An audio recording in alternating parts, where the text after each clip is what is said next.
Bizarre Brain Comics.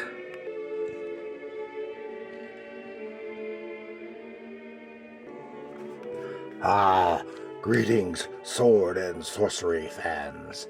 I am Magnus Forkbeard of the Feral Horde. This is where I like to share tales of sword and sorcery and fantasy, daring do, adventures of brave sword-wielding warriors and damsels, beautiful damsels in distress. And sometimes the damsels are the brave warriors themselves, fighting evil sorcerers and various and sundry monsters that happen by. So this time we're going to take a look at a bunch of comics of Conan the Barbarian. Of course, he is the character created by what some have considered the greatest pulp writer in history, from Robert E. Howard, who also created many other sword and sorcery characters. King Kull, Solomon Kane, Bran MacMorn, etc., as well as lots of horror and western stuff as well. So this time, we'll take a look at some of these over many years. I have many more than these, but these are just a sampling. But unfortunately, I don't have nearly as many as I used to. I had several years ago. I had to get rid of them, and then that's why I kind of started focusing on some of the reprint volumes, which I'll show another time.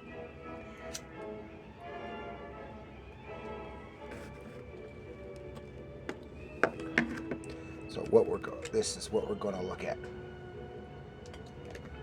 Starting here with Conan the Barbarian, number 31 from 1973, The Shadow on the Tomb. And this looks like, this cover looks like it was penciled by Gil Kane and inked by John Romita Sr., the elder. But the interior is drawn by John Buscema with Ernie Chan doing the inks. Of course, written by Roy Thomas. He is the writer most closely associated with Conan in the comics, and the one who brought the character to the comics at Marvel, and did a great job of adapting the character as well as many of the Howard stories and some other stories as well by other sword and sorcery authors, and adapted them into Conan stories. Of course, this was just 2 or 3 issues after John Buscema took over the art chores. Before that, there had been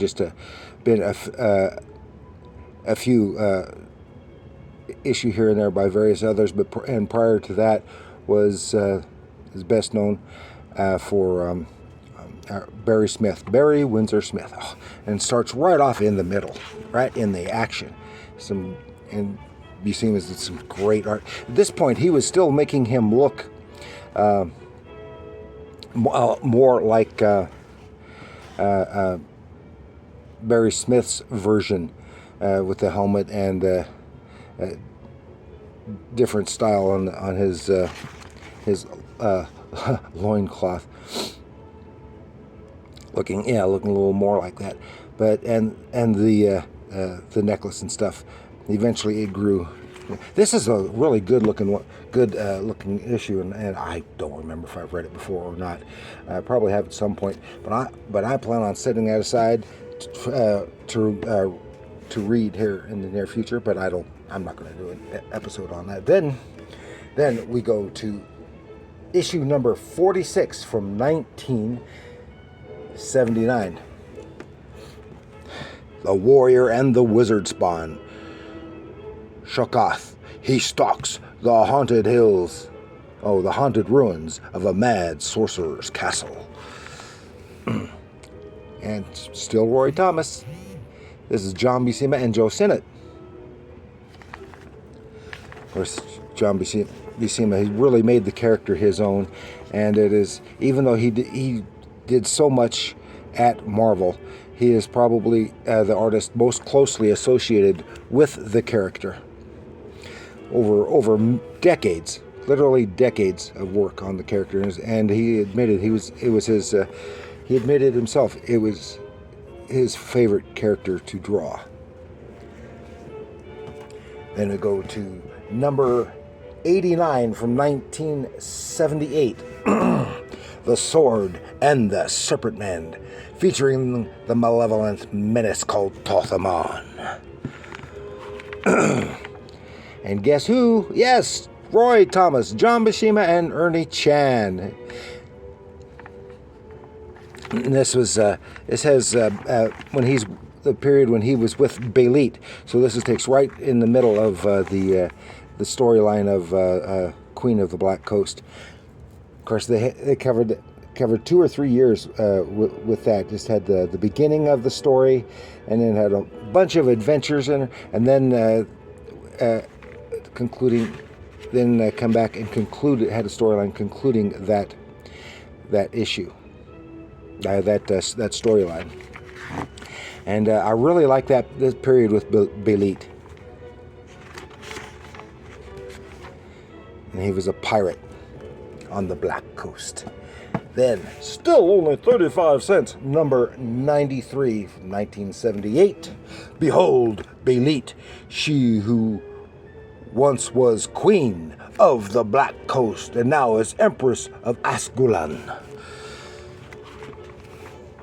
And guess who? Roy Thomas, John Buscema, Ernie Chan. And of course, Ernie Chan's inks were so strong. So often it was difficult to see John Buscema's pencils under it. But there are certain things. When you're real familiar with his work, you can see it. And Ernie Chan did a good deal of art on his lonesome, all by himself, on various Conan stories, and in the newspaper comic strip. Then we skip over to Giant Size Conan the Barbarian, number 1 from 1974. This is adapting sword and sorcery in the world that time forgot, adapting The Hour of the Dragon, a story from actually I think it was his own Howard's only novel, full-length novel of Conan the Barbarian. But this one is drawn by, it's Roy Thomas wrote it, with Gil Kane doing the pencils and Tom Sutton doing the inks. Tom Sutton, it's so well known for all the horror stuff that he did at Charlton, etc. It's nice stuff. But this doesn't conclude this story either. And then for backup, it is reprinting the Barry Smith drawn Twilight of the Grim Grey God, reprinting from one of the early issues. And I happen to have 2 copies of this issue, one in much better shape than the other. And here's one that's in real rough shape, which is Giant Size Conan the Barbarian, number 2 from 1976, new. The Haunter of the Pit. It's always good when you can have them fighting giant apes or apey monsters. This is Roy Thomas, Gil Kane, and Tom Sutton again. This is Conan Unbound, and I think this is yes, this is continuing from the Hour of the Dragon. There's some really great stuff. Of course, Gil Kane was so good at doing just about everything. And then again, of course, in the back, it is a reprinting story from Conan 5, which was the first issue of Conan that I had from Conan number 5, was Zukela's Daughter. And I hope I didn't get rid of that one. But I really like this particular story. Of course, it's based on a poem by Howard. Loosely based. Then we go to Conan the Barbarian, King Size Annual, number 2. This is from night. Oh, I think I goofed up on my. Oh yeah, this was king size Conan number. The other one was from '74. This one is from '76. So you got them easy to get confused. Oh, Attack of the Midnight Monster, fighting another giant apish type monster. Looks like it might be some kind of demonic thing, or well, it looks like the face of a baboon. Of course, it starts with some background here, prologue. Conan the Cimmerian bringing us up to date, and then starts the story, which is the Phoenix on the Sword, another adapting that great story from Robert E. Howard, which was the very first Conan story that was published, and it was a reworking of the King Cole story by this Axe I Rule, which I also dearly love. I love both versions. Of course, they added more sorcery and stuff. And who were the artists in this one? Roy Thomas, of course, doing Vicente Alcazar and Young Montano were the artists on that one. Then is King Size Annual number 4. Find that here. From 1978. It says, The Mark of the Minotaur. In this issue, a full-length novel of King Conan. Yeah, this is when they were doing, in the annuals, stories of King Conan before they gave him his own title. It says, The Return of the Conqueror. I think this was an original story. Roy Thomas, John Buscema, and Ernie Chan. Who else? Oh, some great stuff. All great stuff. The Mark of the Minotaur. Fighting a Minotaur. Yeah, oh, look at that. Dynamic. And Ernie, looks like Buscema and Chan doing the cover on that as well.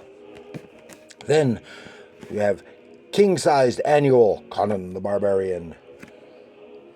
Number 12. That's a big jump here from 1987. It's not nearly as good. I don't like the cover nearly as much, but it is finely done. This is written by James Owsley with Val Simics, plot assist.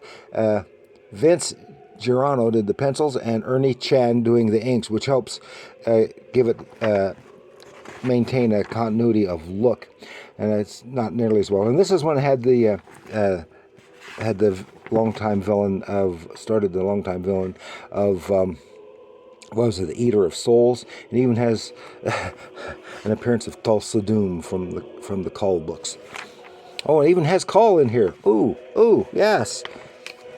So it's telling a story that's has a flashback to Call. It's great when they can have them together there.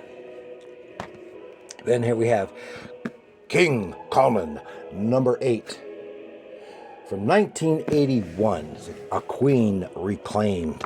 I just recently read this one. This is from Lone Star Comics. And this has a framing sequence of story being told to Conan's young son Khan, and then fills in. It's a story which is part of the conclusion of Conan the Avenger novel by L. Sprague de Camp and Bjorn Nyberg. And this is done by Roy Thomas, John Buscema, and Ernie Chan. Who else? Who else would one expect? This was good. And of course, it was a continuation of the story. This is the story of when Queen Zenobia was kidnapped, and Conan had to go on a long journey to rescue her. It sounds more like Edgar S. Burroughs type plot. Okay, then we have King Conan, number 10, Mightiest Monarch of a Time-Lost Land. This is from 1982. This Ernie Chan cover. Doug Munch, or Monk, or however you pronounce his name, wrote it. Ernie Chen did the art. Yeah, as I mentioned, he did something. Still, of course, The Fang of Set, and still has his young son, Con, and Queen Zenobia. Oh, but lots of great battle action. It's like some kind of Triceratopsian type monster he has to fight here. Oh, good adventure. I like these. They were a little longer, and were usually a complete story, but not always. It's cool. Then number 13, and from 1982. And who did this one? Mark Silvestri and Viamonte did the cover art. Again, from Lone Star Comics. You see the store stamp there. And this is a good one. Doug Munch, Mark Silvestri, Richard Viamonte. Circle of Sorcery. This is a good one, too. I remember this one. I get a kick out of all of these. Get a good view of some of these adventures. Then we have Conan the Barbarian. Movie special number 1. This is, of course, I've covered the entire story before. Last year, I think it was. From the paperback size. This is number 1. They had 2 issues to adapt the film, the Arnold Schwarzenegger film, and they had published a full-size magazine size, and I think I've got that, and a paperback version to get them on various locations to reprint them, and of course, John Buscema doing the art, script by Michael Fleischer.